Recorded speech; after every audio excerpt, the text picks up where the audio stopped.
हाँ चए सॼी राति निंड न आई आहे हाँ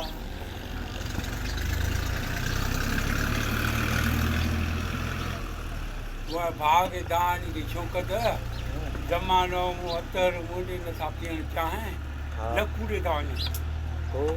हाँ पोइ परवेज़ चयो न ऐं शौक़ मैं कहिड़ो इहो भलो आहे छोकी ऐं शौक़त ईअं सम्झंदो हूंदो सभु अतर ऐं कमाने इहो वठी थो वञे हा न मुंहिंजी सीधा आनी अथसि न परवेज़ मां भाग ज़माने खे इहो थो वठी ॿुध सुबुह भला टाबड़ को कयो ई आहे घर सुबुह खां परेज़ फोन कई हाँ हा चए हाके माके होता रहे रात जो चाहे न पीआरींदो कर हाँ हाँ छा भॻो ई हाँ सुबुह सां ई हेॾो त वाह सुबुह सां थाम भॼी आयो अथई छो शादी करा शादी नथा कराइनि से अरे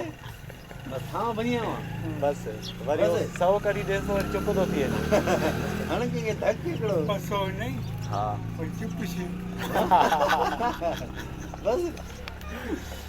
अच्छा बसि हाँ मैं चिल्लाया बस राज़ी थी तो जी शादी करानी थी तो धोड़ो कर शादी जवान उता सेट की थी छा हाँ उता सेट की थी हा मनो नहीं मैं सेटिंग की थी हिन ही तालो नहीं देतो हे ईअं आयो आहे खुलियल आहे हेॾो सभु गाड़ी शाम जो पिया सही आहे मौसम ॻाल्हि बॻे ॻाल्हि कई चइबो आहे सॼी राति निंड न आई आहे मूंखे मानी न खाधी आहे तो अन्न थोड़ो अन्न थोरो कुझु बनी छह अंजरे बने अढाई वारी जे भाण न ॾे न दवा हा छोकिरो जेको कल्ह हा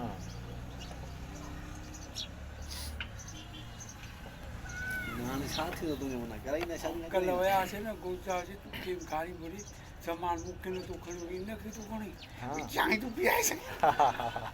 केरु केरु सघे गाड़ी नी मूंखे हा कोई कार में तूं खणी स्कूटर ते हल गुरुदास गाड़ी पई कल्ह हा वारो राति ॿुधाई मनसूर बि चढ़ाई मनसूर बि चढ़ाई पोइ कल्ह न पहुची हा हा छा पियो थिए हाँ मंसूर छा पियो थिए सीट खणी तूं स्कूटर ते कार थी हा मैं वियासीं मलाई खण चांहि पीअण पके ऐं चढ़नि न माण्हू भाउ हा माण्हुनि अॻिते न घुमंदासीं हे ज़मानो अहिड़ो आहे माना माण्हुनि जो बात तूं बंदि न करे सघंदे न जेको वरी चए रमज़ान जा खणी ईंदो आहे माण्हू ताड़े लाइ खणी ईंदो आहे 2 ॾींहं था घुमोसीं चल ते मैं खणी आयासीं असां चयो मानी जो पैसा मालिक न ॾींदो